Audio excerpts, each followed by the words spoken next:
Welcome back to my channel. I'm Joe with Smokin Joe's BBQ. Have you guys ever cooked a Bavette steak? Well, neither have I. Let's cook one together. Stay tuned.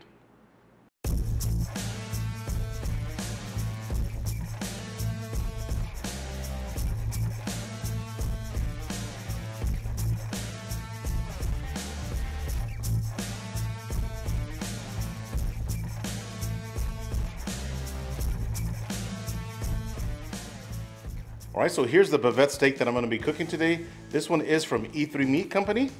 Let's take it out of the package and see what we're working with here. Alright, right out of the gate I can tell you this is well marbled. Check that out. It's almost like a Wagyu steak. There's so much marbling in this. Beautiful. So here's our beautiful Bavette steak. Check that out. Super grainy. You can tell that the grains run in this direction. Absolutely beautiful. Now the French call this the Bavette steak. Here in the US, we call this the flank steak. And a lot of people sometimes confuse this with skirt steak because it looks like a skirt steak because of the big grains that you can see on this steak right here, but it is not a skirt steak. So I did have one of my subscribers ask me if I've ever cooked a Bavette steak, and I never have.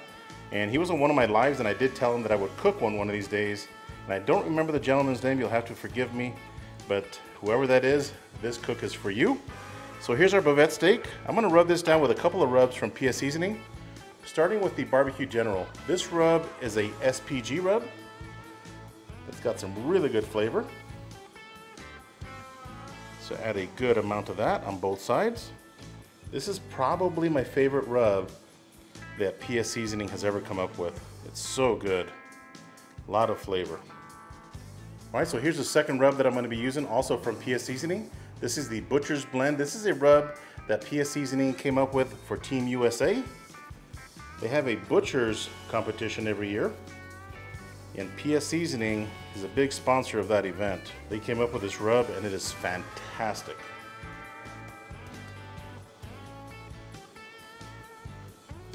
Oh man, it smells so good. All right, I want to thank E3 Meat Company for sponsoring today's video. If you guys have not checked them out, please do so. They use red and black Angus as far as their beef. It's grass-fed and grain finished. E3 Meat Company never uses any antibiotics, steroids, or hormones on their cattle. So my favorite part about E3 Meat Company is that they are huge supporters of our military, they help feed the needy, and they help combat sex trafficking. So I'm gonna let this steak rest on my counter for about 15 minutes, and I'll bring you guys right back. All right, so while the steak rests a little bit, I'm gonna make myself a chimichurri. And this is a chimichurri in a bottle. If you guys are interested in getting some, check out the links below. So I'm just gonna add a little bit of this chimichurri. This is a spicy chimichurri. This is gonna complement our steak. So this chimichurri has everything you need in it, but you do need to add some red wine vinegar, just equal parts, 1 to 1. Just like that. We're gonna let all these seasonings hydrate for a minute. Look at that, soaking up that red wine vinegar like a sponge. All right, so the ingredients have really soaked up that red wine vinegar. Next up, we've got to add double the amount of olive oil. So I'm using an extra virgin olive oil. Oh man, this smells amazing. Simple chimichurri. Now you can also make your chimichurri from scratch as well if you wanted to, but this is too easy. All you got to do is add some red wine vinegar and some good olive oil, and you are ready to go. Check that out. All right, I'm gonna pop this in my fridge. Let's go throw that steak on the grill. Stay tuned.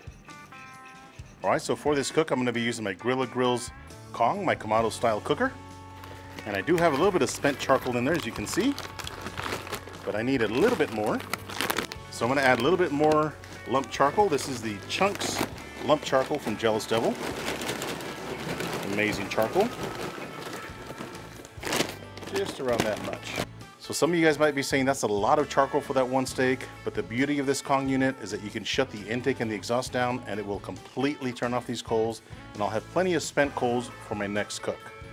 All right, let's light up these coals. I'm gonna be using my grill gun from Grill Blazer. If you guys don't already have one of these, check out the links below.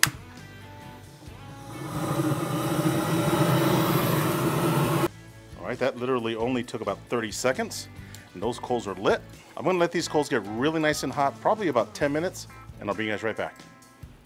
All right, so the Kong is up to temperature. Really nice and hot. Let's load up this beautiful piece of meat. Check that out. Yes, sir. So all I want is to get a nice sear on both sides of the steak. Looking for a final temperature of about 132 degrees. It's not going to take very long. All right, so it's been a couple of minutes. Let's go ahead and flip our Bavette steak. Yes, sir. Man, the aroma coming out of that steak from those rubs is absolutely fantastic. I'm gonna get this to 132 degrees. We'll take it inside, let it rest, and I'll bring you guys right back. All right, so the steak is ready. I'm gonna let it rest for a couple of minutes. Meanwhile, I've got my Heston Q induction burner. I've got a cast iron pan and half a stick of butter. Just gonna let this melt down a little bit. So I've got a French baguette here, keeping it French. Just gonna cut some thin slices on the bias. Gonna grab our baguette, slices, get them nice and toasty with that butter.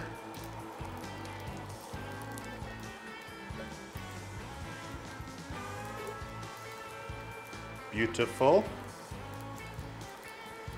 All right, the bread is nice and toasted, and our steak has been resting for about 5 minutes maybe.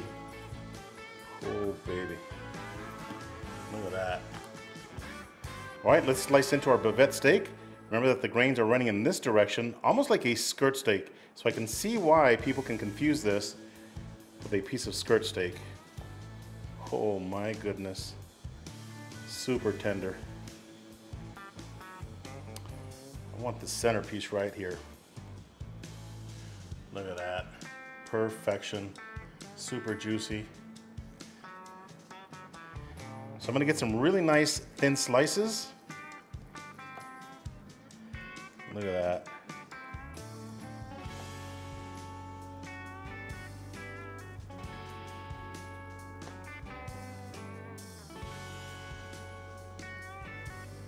Super juicy.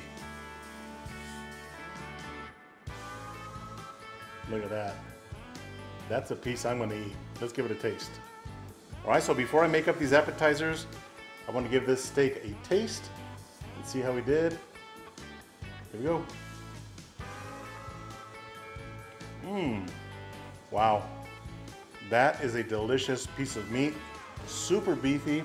Man, that Jealous Devil charcoal and the rubs that we used are perfect. So let's get these appetizers put together. Got our buttery baguette slices right here. This is what I'm going to do right here. Lay a piece of steak right on the top just like this. A little bit of this chimichurri. It smells amazing.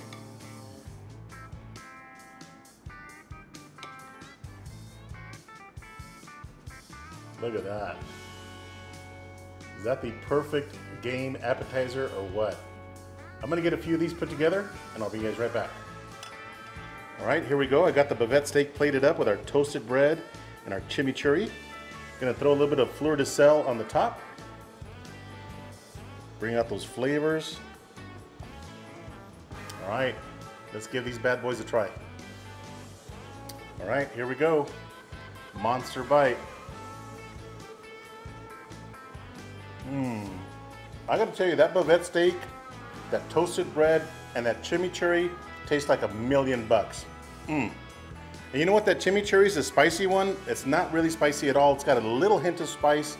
I've got to get me another bite. Man, this is fire. I got to tell you, if you guys want to kick up your game day appetizers, this is the dish for your guest. I hope you guys enjoyed this Bavette steak video. If this is your first time to my channel, do me a favor, hit that subscribe button. And if you enjoyed this video, give me a thumbs up. Until next time, Joe with Smokin Joe's Pit BBQ. See ya.